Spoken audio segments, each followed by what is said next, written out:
Demolition dangers, broken promises, environmental hazards, and legal violations threaten community health. March 19, 2024, as the dust from crushed concrete piles rising as high as 30 feet wafts over the demolition site at 124 White Street. The echoes of promises made by Gramercy Group to encapsulate the area and protect surrounding communities from harmful particulate matter ring hollow. Instead of containment, what we witness is reminiscent of the aftermath of 9/11, but on a smaller scale, as clouds of silica dust and other unknown particles are billowing beyond the boundaries of the job site, infiltrating homes, businesses, and health centers. Let us be clear, this is not dismantlement. This is demolition. The semantics matter because they reflect a broader pattern of deception and disregard for community well-being. Gramercy Group may prefer softer language to describe their actions, but the reality is stark. Dust is not contained, and the health of our community is at risk. The parallels with the aftermath of 9/11 are chilling because we remember all too well the assurances given by officials like Christine Todd Whitman, who downplayed the health risks posed by the toxic air engulfing Ground Zero. Many paid with their lives for trusting those assurances. Now, we find ourselves in a similar situation, with the multi-billion-dollar AECOM company assuming the role of Whitman, assuring us that the air is safe even as dust clouds engulf our streets. But we refuse to be misled again. As a 9/11 community who has lost loved ones to cancers possibly linked to the toxic environment of Ground Zero, we cannot stand idly by while history repeats itself. We demand transparency, accountability, and action to safeguard the health of our community. We reject the false dichotomy between economic interests and public health. AECOM may be a multi-billion-dollar conglomerate, but we are a low-income ethnic community fighting for our right to clean air and truthful information. We refuse to be sacrificed at the altar of profit margins. It is imperative that we take control of this recklessness and law-breaking before the contractor begins to take down the South Tower, an older landmark-eligible jail built in the 1930s. Gramercy Group, AECOM, and all involved parties must honor their commitments to our community.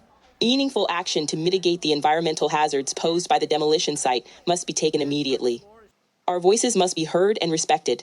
Additionally, the contractor Gramercy Group has not only failed to uphold their promises regarding the demolition site at and 125 White Street, but has also brazenly broken the law, putting our community at risk. Beginning on March 2nd, Gramercy Group has demonstrated a disturbing pattern of disregard for legal and ethical standards.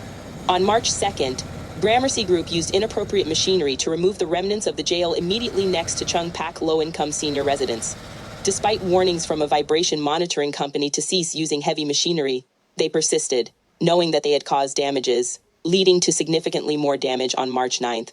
This reckless behavior caused walls to bulge several inches, concrete blocks to crack enough to show daylight through them, and the building to violently shake. In addition to a partial stop work order imposed by the New York City Department of Buildings, which only restricts machinery and workers from being 10 feet from the Chung Pak building. Other violations have been issued because Gramercy Group's own site safety manager failed to report the damages they caused on these occasions. But it doesn't stop there. They also failed to self-report an injury of one of their own employees at this site. In these incidents, Gramercy Group violated standard building laws by failing to self-report the damages to the NYC Building Department and an injury.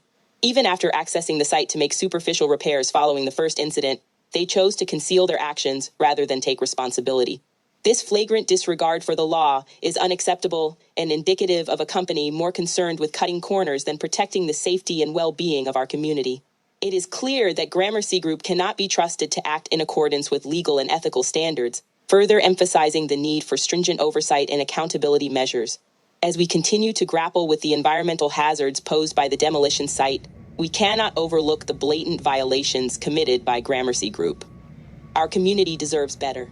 We demand justice, accountability, and meaningful action to address both the immediate dangers and the systemic issues underlying the situation. With all this in mind, Neighbors United Below Canal calls on the Department of Buildings to enact a full stop work order on the jail demolition until an independent monitor is in place. We must act swiftly to protect our communities. In summary, the demolition site at 124 and 125 White Street is a ticking time bomb. Gramercy Group's broken promises, environmental hazards, and legal violations threaten our community's health. We demand immediate action to safeguard our well-being.